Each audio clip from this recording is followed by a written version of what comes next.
So mysterious जायगा मोनसेयाव फैदों आं दिनै नायदो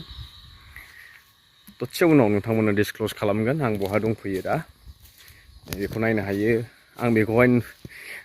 अरिजिनेलसो सानफ्लांदोंमोन गोजाननिफ्राय नैबे खारजि निम्बु खारजि ओइ साराउन्डिं फख्रि स' हेल' एसबि ब्लगनि रायजो राजा नोंथांमोन साफ्रोमखौबो गोसो गोरबोजोंहाय गोबाव समनि उनाव दिनै आंनि पार्सनेल पइन्ट अफ भिउ माखासे शेयार खालामनो सानो लोगोसेनो आं दंफैयो दाबसे जायगायावहाय बेखौ आङो लास्टआव नोंथांमोननो डिसक्लोज खालामना होगोन आं बहा दंफैयो बाट जायगाया ओरैबायदि समायना मा बुंनो दा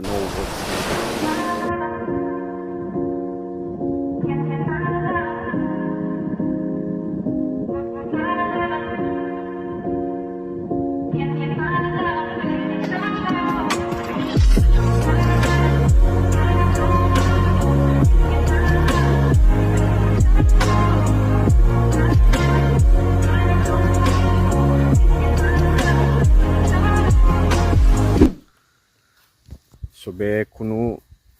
रिजर्ट बा बायदिसिना बेबायदि नङा बे पार्सनेल प्रपार्टि जोंनि सासे सारनि आं बेखौ लास्टआवहाय मेनसन खालामगोन बाट नायनो गोनां जोबोद इन्टारेस्टिं नायदो ओरैहाय ओरै लामाबो दंजोबो ओरै थाबायलांनो हायो बेबायदि रेस्ट हाउस फार्म हाउस स' बे सारनि फार्म हाउस सारखौहाय सारनि मोनसे स्पेसियेल बुंनो गोनां बाथ्रा दङ बेनिखायनो सारजोंहाय जोङो मैया सानसे दिनै सेकेन्ड डे जों अलरेडि जाफैबाय बेरायगासिनो दङ जोबोद समायना जायगा आरो स्ट्रेसफोर जायोब्ला बाहाय फैनानै रिलेक्स खालामनो थाखाय जोबोद मोजां जायगा सारा रेडि जागासिनो दं जों सारनिफ्राय माखासे गोनां इम्पर्टेन्ट आपडेट्सखौहाय मोनथिना लागोन सारा मा बुंनो नागिरदों आं बेखौ नोंथांमोननो बे भिडिअनि गेजेरजोंनो दिन्थिलांगोन बेनि सिगां मोनसे खोथा दिनैहाय फेसबुकआव स्क्रल खालामबाय थानायाव मोनसे जिनिस नुदों 1945 सनावसो भारतआ स्वाधीन जादोंमोननो बेफोरबायदि सासे CM जालायनानै बेफोरबायदि फिसा फिसा मिस्टेक्सफोरखौहाय नायबिजिरनांगौ बिदि बुंब्रनाया दिनै बिथांनि खुगानिफ्राय फार्स्ट टाइम नङा जों गोबां खेब खोनानो मोनबाय खांखिला सारबो होननानै जोङो मोनथिनो मोनो स' बिथांखौहाय बिथांनि फार्म हाउसाव जों फैदों बाहाय मैयाबो फैदोंमोन दिनै बिथांनि मोनसे स्पेसियेल बाइटखौहाय लानो थाखाय बिथांनि फार्म हाउसाव फैदों स' बिदिबा थौदो नोंथांमोननो स्ट्रेट अवे सारजोंहाय बिथांनि बाइटखौ होनि नोंथांमोननि चेनेलनिसिम आंनि आरो नोंथांमोना दिनै आंनिसिम आंनि फंनैसो बुंनायखौ नोंथांमोना फोसावनो होननानै सेबखांफैनायनि थाखाय नोंथांखौ गिबियावनो आं साबायखर बावग्रोबाय आङो आंनि गोसोनि खोथा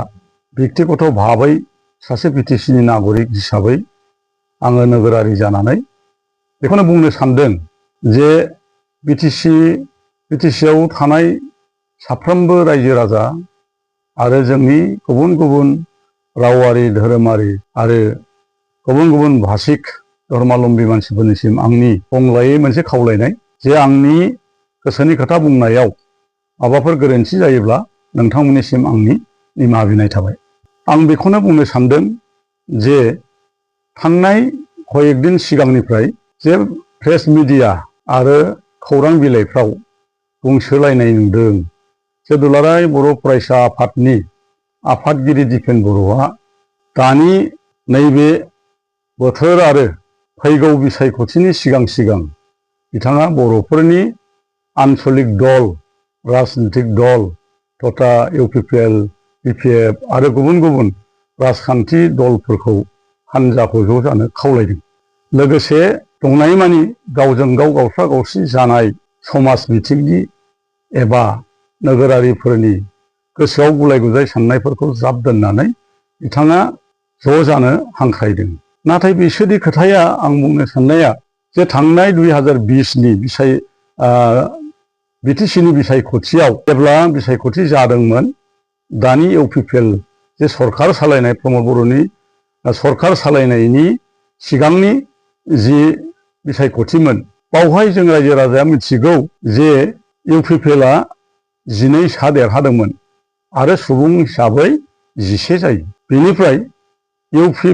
BPFआ देरहानो हादोंमोन 77 सा 17था नाथाय बांसिन देरहासेयावबो उनावहाय सरखार दानो हायाखिसै नाथाय UPPLआ 11ल' देरहानायजों बिथांमोनहा गुबुन गुबुन दोलजों लोगो लानानै बे समावहाय माने जोंनि हारिनि अलखद समब्लाबो आरो मोनसे जांख्रिथायनि गेजेराव गोदान मोनसे रादाय लाबोनायनि उनावब्लाबो बिथांमोना बांसिन देरहानाय सत्रथाजों गभर्नमेन्ट खालामालासे खौसे जायालासे गुबुन गुबुन बिजेपि जिएसपि आरो कंग्रेसखौ लानानै सरकार खालामदों। जों बेखौसो आसरित मोनदों, आं बेखौसो आसरित सानदों। बै समाव 17था आरो 11था खालामोब्ला 29था जायो, बा 12 आरो 17जों 29था जायो। अब्ला बे समावहाय जोंनो एबसलिउट मोनसे गभर्नमेन्ट दानो हायोमोन। ज' जानायनि लामाया बेनोमोन, समाबो बेनो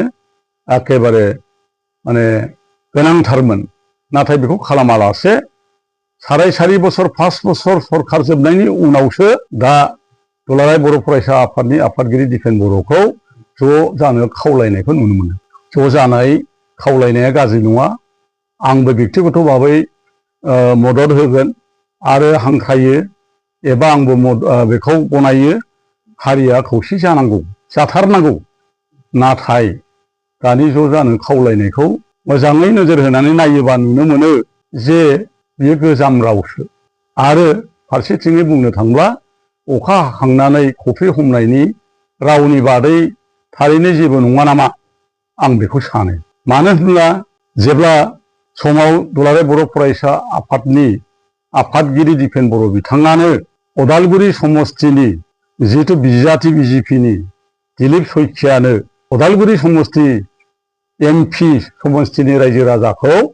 बिजेपिजों ज' गंसे हेलिकप्टाराव गाखोलांनानै केन्टिनाव थांनानै बिथाङा बर' रायजो राजा आरो अदालगुरि समस्तिनि रायजोफोरखौ खावलायहैदों जे जोङो बे बिसायख'थियाव बिजेपिनि बिजाथि दिलीप शइकियाखौ देरहाहोनांगोन। आरो देरहाहोनांगौ खारना जाहैबाय बिथांखौ देरहाहोयोब्ला बिथाङा MP जानानै थांनानै दिल्लीयाव जोंनि बिटिआर एकर्डनि जिथु दफाफोर बेखौ आखरे आखरे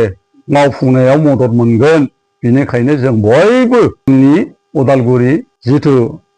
रायजो राजाफोर आरो बर'फोर जों खौसे जानानै भट होनानै देरहाहोनांगौ होननाया जाबाय दिपेन बर'आनो सासे, आरो बिथाङानो नोंथारगौ दुलाराय बर' फरायसा आफादनि सासे आफादगिरि जानानै बिथाङा डाइरेक्ट पलिटिकेलाव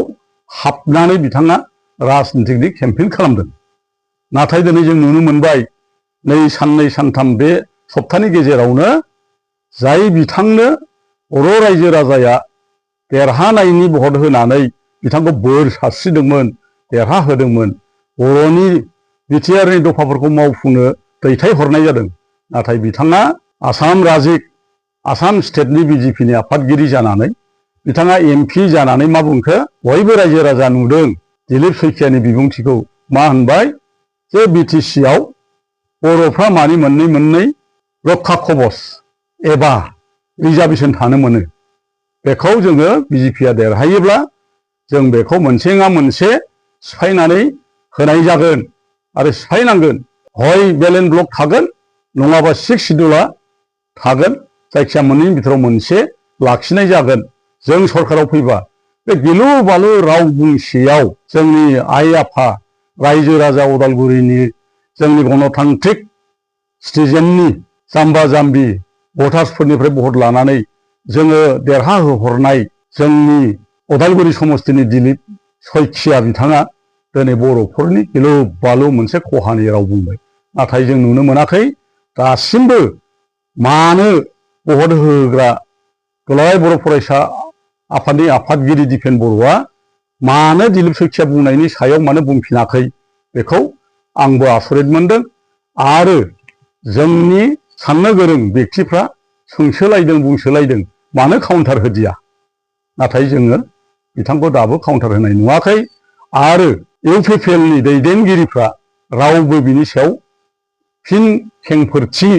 एबा कन्डेमनेसन एबा बेखौ सोंखारियाखै। बेखायनो आङो बेक्तिगत भाबै दिलीप शइकिया राजिक सभापति बिजेपिनि आरो अदालगुरिनिफ्राय देरहालांनो हानाय MP बिथांखौ आङो गोसो गोरबोनिफ्राय बिथांखौ कन्डेम खालामदों बे राव बुंनायनि थाखाय। बिथाङा जाहाथे भबिष्यत बे रावखौ उथायनानै लायो आरो भबिष्यत बे उद्देश्यनिफ्राय बिथाङा गोजानाव थायो, बेखौनो आं खावलायबाय।